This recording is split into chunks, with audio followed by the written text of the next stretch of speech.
Twongeye kubasuhuza ikaze kuri Kadu Studio. Uyu munsi twakiriye umutumirwa ariko ntabwo ari ubwa mbere regarutse kubaganiriza. Turakwakiriye kuri Kadu Studio. Murakoze cyane. Si uyu munsi ko ari ku cyumweru, uyu munsi baba bagiye gusenga? Oya, ntabwo nagiye gusenga. None se ubwo gute uyu munsi utagiye gusenga byakugendekeye bite? Ni kubw'impamvu zawe, ni ku bushake cyangwa hari ikindi kibazo? Bonge sinibaza impamvu. Mm. Mbaza impamvu uyu munsi ntagiye gusenga. Mm. Nakubwira ngo hoya kumva ko hari ikibazo kirimo. Wenda ndi umudive, wenda ndi umusilamu. Ariko hagati aho ngaho ntabwo nabashije kujyayo, ndetse no n'ejo ntabwo nagiyeyo, n'ejo ubundi sinagiyeyo. Ariko njye mu buzima bwanjye nsenga buri munsi. Nsenga buri munsi, nta munsi ngira nsengaho wihariye. Abiriya mbifata nko guterana kw'abantu. Bamwe babyita guterana kwera. Bamwe babyita guterana kwera. Abandi bakabyita ukundi kuntu kwabo. Ntabwo mba mbizi jewe. N'ubundi abantu bose uko bimeze kose barasenga buri munsi. Ariko ku cyumweru nk'ukuntu bivugwa yuko ngo Imana yararemye ku munsi wa karindwi iraruhuka. Niyo mpamvu abantu bakunda kuvuga ngo umuntu aba agomba kuruhuka umunsi umwe mu cyumweru, akabasha gufata amasaha arengeje nayo yajyaga afata kugira ngo yegerane n'Imana, ari byo umuntu bavuga ngo ajya mu materaniro kugira ngo aterane n'abandi. Aho wumva wowe ikibazo utari ufite, cyangwa se bivuga ngo aho ufite ikibazo hariho undi ukurusha ubumenyi aho ngaho yabasha kukunganira mu materaniro. Uravuga ko amateraniro yakabayeho kugira ngo abantu twungurane ubumenyi mu bijyanye n'ibyanditswe byera. Ibyo ndabyumva. Ariko se iyo urebye muri iyi minsi, ubona guterana kwera kukiba? Ndabyizi, ndanabyumva, ndanabyemera nk'uko n'ijambo ry'Imana ribivuga. Guterana kwera kwahozeho, ndetse na Yesu aje yashatse intumwa akajya aterana n'abantu, ni naho yakoreraga imirimo n'ibitangaza. Uyu munsi wa none wenda ntabwo ari cyo kintu nshaka ko tuganiraho cyane, sindi bubitinda, ariko nagira ngo ngire ikintu mbivugaho. Guterana kwera gusa naho kwagabweho ibitero, ku buryo guterana dusoma muri Bibiliya uyu munsi wa none twagusanga ahantu hakeya cyane. Guterana kw'iyi minsi jewe nakwise guterana kw'isoko. Ntizimbye mu magambo, kuko uyu munsi ngira ngo wenda si cyo kintu nshaka kugarukaho. Ngira ngo wegeze ubyumvaho ko hari aho bateranye umuntu yiyama abandi gutura ibiceri ngo bisakurize Imana. Hari aho bateranye umuntu atera hejuru rwose mu ndangururamajwi, ahamagara abantu ati muzane ubwo bukene bwanyu. Mbo bakize yabakaga amafaranga.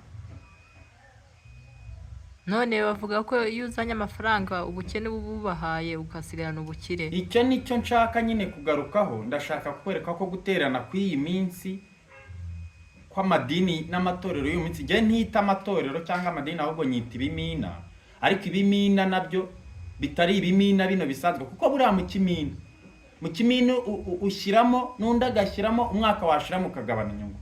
Naho bino bimina by'amadini we barakubwira ngo ushyiremo amafaranga, yarangiza akagotomerwa n'abo bantu biyita abakozi b'Imana. Njye nakunze no kubagarukaho nkababwira ngo nta na rimwe umukozi w'Imana agomba kurusha umwana w'Imana agaciro. Kimwe rero mu bintu nshaka kugarukaho, navuga bidatuma numva no guterana kw'abantu mbishyizemo imbaraga cyane, ni intego yo guterana kw'amadini y'iyi minsi. Uyu munsi uzasanga bagize amateraniro, ariko usange barateranya abantu kugira ngo bababwire ngo bazane amafaranga bubaka insengero. Bitaye cyane ku buzima bw'umwuka kuruta ubw'umubiri, kandi ubwo buzima bw'umwuka bwabayeho kuko ubw'umubiri bugize bute buhari. Uyu munsi ntabwo wajya gusenga urwaye, urabanza ukivuza, warangiza ukabona ukagira gute ukajya gusenga. Turi kumwe? yego. Ngira ngo rero ntizimbye mu magambo, kimwe mu bintu bituma ntaterana ku wa mbere nabo na ku wa kabiri no ku wa gatatu, ku wa kane, ku wa gatanu ku isabato cyangwa se ku cyo bita ku cyumweru, nuko wenda birashoboka ko hari amadini y'ukuri nindibona nzarijyamo, ariko aya nkikije amenshi nasanze ari icyo kintu kibaraje ishinga. Kubaka amasinagogi, bakakwaka amafaranga yo kubaka isinagogi, nyamara wowe bari kuyaka batabanje kukubaza niba ufite aho uryama. Wowe ntabwo ufite ahantu uryama, noneho kugira ngo bateranye bavuge bati uriya muntu udafite aho aryama mureke tumushakire aho aryama, barakubwira ngo nutwaririragaho tuzane twubake iki isinagogi. Isinagogi uzubaka ntibiciraho, wajya unaryinjiramo bakakwaka andi mafaranga. Ntabwo nanze ko abantu batura ngo batura amafaranga yo kugura umuriro, batura yo kugura amazi Kristo bari bumwe, ariko hari ay'abantu bakwa ubona atari ngombwa, atanakenewe, ngo yo gutunga ngo abatambyi. Ntabwo tukiri mu bihe by'abatambyi, nta bitambo batamba. Kristo niwe witanzeho igitambo kizima, nuko umwenda wari urahera utabukamo kabiri, nuko twese tugirirwa ubuntu bwo kujya tugira gute twigereranya. Aka kantu abavugabutumwa bo muri iyi minsi nakwita bicupuri barakitwaza cyane bagacucura abantu, ariko ndashima Imana ko iragenda ibagaragaza gake gake.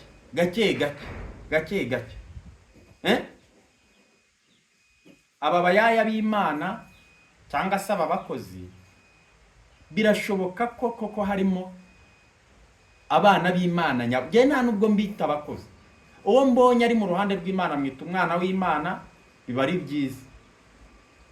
Ariko iyo utangiye kuza kumbwira ko uri umukozi w'Imana, point d'interrogation, kuko buri mukozi wese akenera iki igihembo.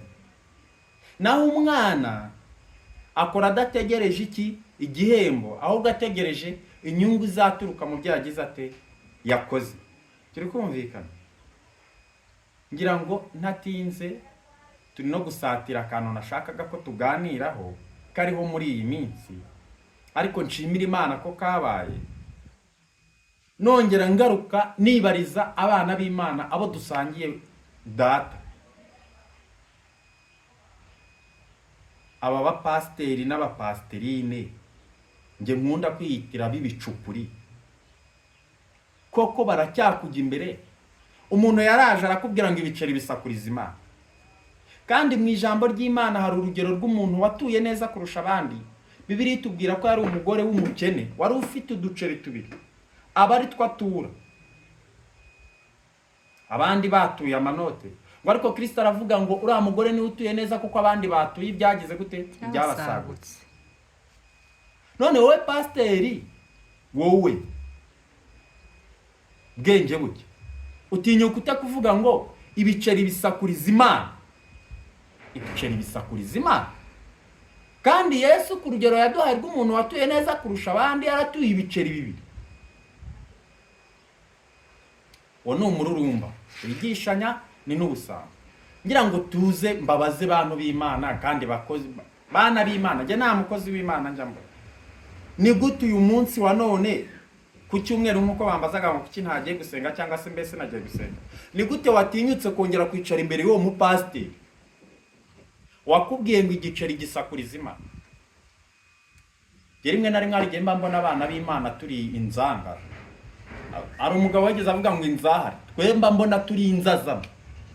Umuntu arakwibye, arakwereka ko ari kukwiba, waranze ugakomeza ukamwomenya umukamwirukanka.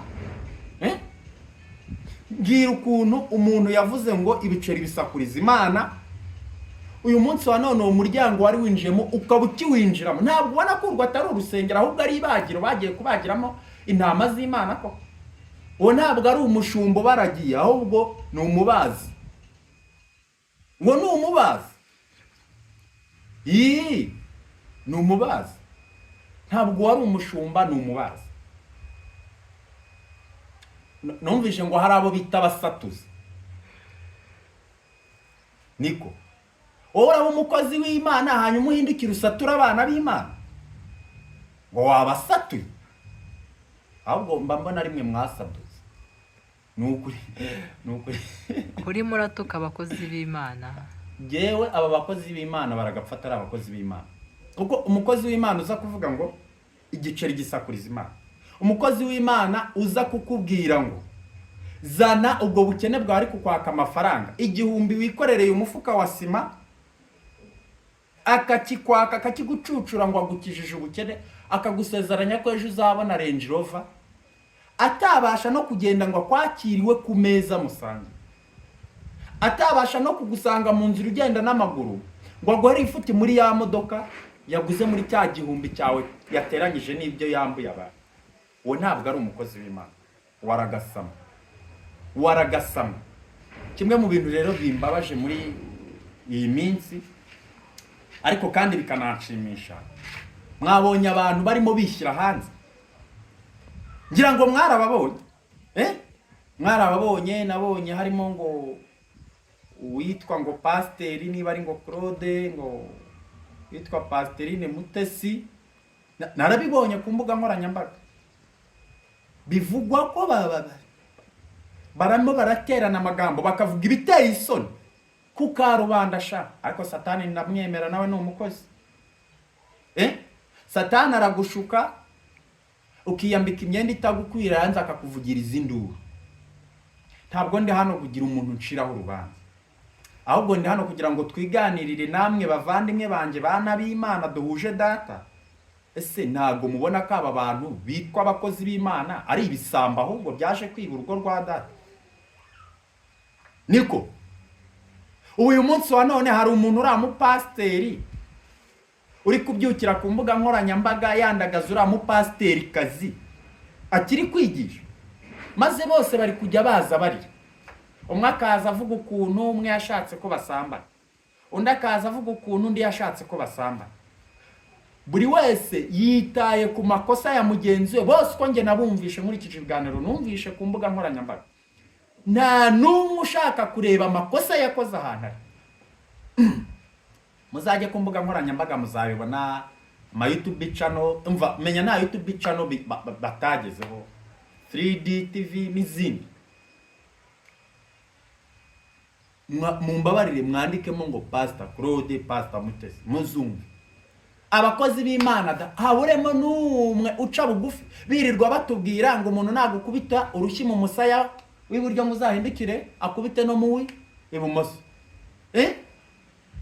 None kuki bagushinja ibinyoma ntubyemere, ukajyaho ukaburana ukiregura unarira cyane ugatinyuka ukanarira?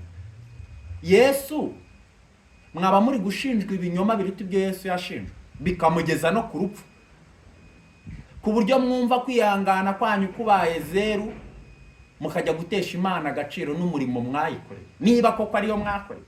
Reka mbabwire, mwaba pasiteri mwe b'iyi minsi, nako mwabakozi b'Imana mwe ndeke gutuka kuko aba pasiteri bazima bariho. Please, hari abantu nanjye nubaha, ngira ngo hari abo twabahuriyeho numva vuga ngo Antoine Rutayisire njya mureba nanjye, ariko hari abandi ntemera je.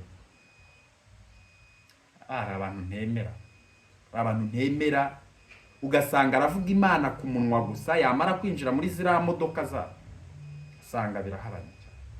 Aba bantu bita abakozi b'Imana baradukomerekeje ku buryo twebwe abana b'Imana twirirwa tuva tukarara tuva, twabuze abatwomora. Ahubwo rata pasiteri wa nyawe, nawe padiri wa nyawe Antoine Rutayisire n'abandi bapadiri n'abandi bapasiteri bazima, nta kuntu mwagira mukadukuriraho urujijo rutuma tumenya abapasiteri n'abatari abapasiteri b'ibisamba. ibi bisambo n'aba bantu bo ngo basambana bakaza kubishyira hano kuri social media bitwikiriye iyo kanzu y'ubupasiteri n'ubupasiteri, ni ukuri barimo baratukisha izina ryanyu bakozi b'Imana, niba koko muri abakozi. Mwakabaye mugira ikintu mubivugaho, nkanjye ndacyari umwana mu bintu byo kwemera no guhamya Imana, ariko mu bwenge bukeya mfite no mu buryo nabonye Imana, no mu buryo urumva ntabwo nayibonye gutya, nayibonye binyuze mu bantu, nayibonye hari uyinyeretse.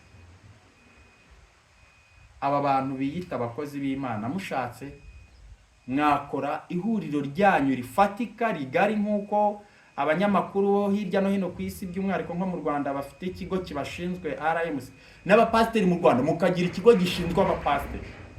Ufite ivugabutumwa ripfuye rigamije kucucura abantu ry'ubujura, nkaho nkuri ivuga ngo ibiceri bisakuriza Imana, ngo muza n'ubukene bwanyu, uriya mukamufatira abantu mukamwiruka, kuko abantu bari bumubone bagira ngo ni pasiteri, usange baramushyira mu gacu kamwe na pasiteri Antoine, kandi pasiteri Antoine ari umubyeyi, niwe ukwiriye kuba umushumba n'abandi nkabo. Ariko ntabwo umuntu ujya hariya akavuga ukuntu ngo yasambanye na mugenzi we atagambiriye, ntabwo bari kubivuga batura ngo bihane, oya, ntabwo bari kubivuga bashaka kwihana, ahubwo bari kubivuga bagambiriye gushyirana hanze ndetse no gusebanya gukabije. Muze kureba ayo mashusho, muze kumva n'ayo majwi yabo, ntabwo bari kubivuga bagambiriye icyiza, buri wese ari kujya avuga agambiriye gucisha mugenzi w'umutwe, ndetse bamwe batangira kuzanamo inzego z'umutekano, ribu iki ngora. Mutubwire bakozi b'Imana banyabo, bare abantu babiyitirira, ubundi mu by'ukuri ko umuntu yo yitiriye ikintu kitari icyabihanirwa, kuki bariya mutabakurikirana ngo mubaha cyangwa mubahanisha? Wenda da mwebwe muri gukurikiza iby'ijambo ry'Imana rivuga ngo niba gukubita umusaya mu buryo uzatege n'ibumoso, niba kwambura umukenyero utange n'umwite. Mwese muremeye neza izina ry'ubutore ryanyu, abantu bagiye kujyaho bariterereho amasiporo, barigire ifundigira ibivuzo ko padiri wowe ubona uri umupadiri wa nyawo. Bari abantu bita abakozi b'Imana bari aho wagira ngo bakorera za Nyabingi, ariko na Nyabingi agira uko ateye, ahubwo wagira ngo si niba bakorera Satani ku mugani, ariko na Satani abe ubundi bakabaye bamukorera ku buryo bwe, n'abajura. Ahubwo nge niko mbira biriya bicupuri by'abapasiteri mubona, kuki mutagira ikintu mubivugaho?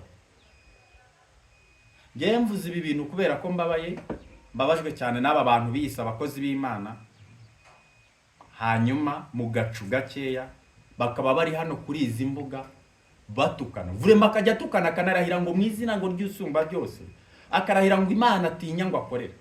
Ariko umwami mukorera azabahembe, babwire umwami mukorera azabahembe, dore mwayobeje abantu benshi. Ibyo tubyihoreye, nari ncoje kubereka ukuntu hano hanze dufite abantu biyise abakozi b'Imana ariko utamenya Imana bakorera, niba ariyo mu ijuru, niba ari ikuzimu, niba ari Imana babitse mu cyumba cyabo mu mavarisi. Ngiye byaranyoye. Ndashaka kugaruka rero kuri twebwe abana b'Imana, ko twese uko tungana mu ndimi zose, mu mahanga yose, mu moko yose, turi abana b'Imana. Tujya gucungurwa, Yesu ntabwo yegeze avangura, kugeza no kubamwisha yabwiye se ngo data ubababarire kuko batazi icyo bakora, kandi koko umwana ntabwo ajya amenya icyo akora. Imana iduhana umugisha. None ndagira ngo mbasabe mbibarize, mumbabarire, munsubize muri comment. Wambabarire ukansubiza, bigutwaye iki kujya muri comment ukansubiza? Ubu uriya mu mama pasiteri niba ari ngo Mutesi, harya ni Mutesi ni Mana, ariwe ntiyegeze ahagarara ku cyo Bibiliya ivuga ngo umuntu nakwaka umwitero uzamuhe n'umukenyero, ahubwo arimo ararwana no gufata ibibi byose akabihirika kuri pasiteri nde Claude. Pasiteri Claude nawe akagaruka ahangaha afata ibintu bibi byose biteye isoni bakorera hihishe akabirunda kuri Mutesi. Bose nta numwe negeze numva bumbura umunwa ngo avuge ngo Muteye Imana ikubabarire cyangwa se Pasiteri Claude Imana igirite ikubabarire. Bose kimitima yabo inyotewe ni insinzi, ni ubwibone, ni ukwikuza. Ibyo rero bigaragaza ko bariya atari abakwiye gutanga ifunguro ry'iby'umwuka. None uri impumyi ku rwego rungana iki wa muntu we ugikomeje gukurikira bari abana? Ijambo ry'Imana hari aho rigera rikatubaza ngo mbese impumyi yabasha kurandata indi mpumyi? Niba koko bari aribo baturi imbere ngo batuyobore, uriya yakuyobora he? Yakuyobora kuki? Reka twemere ko Pasiteri Claude abeshyira Pasiteri Mutesi. Kuki Pasiteri Mutesi nk'umuntu wasogongeye ibyo kurya by'umwuka atamanitse ibiganza ngo aharire Pasiteri Claude amubwira ati ndi mu biganza by'isumba byose umvuga ibyo ushaka? Niba koko mwarigiye kuri Paulo wazize akarengane, mukigira kuri Petero wazize akarengane, mukigira kuri Yohana wazize akarengane, murebe abantu bose bazize akarengane bakorera Imana, murebe ibyo babavuzeho, murebe ibyo babakoreye, abatetswe mu mavuta, baciwe imitwa, babambwe bacuritse. Mwebwe niba koko mwemera ko umwami mukorera ari Imana Data Umuremyi,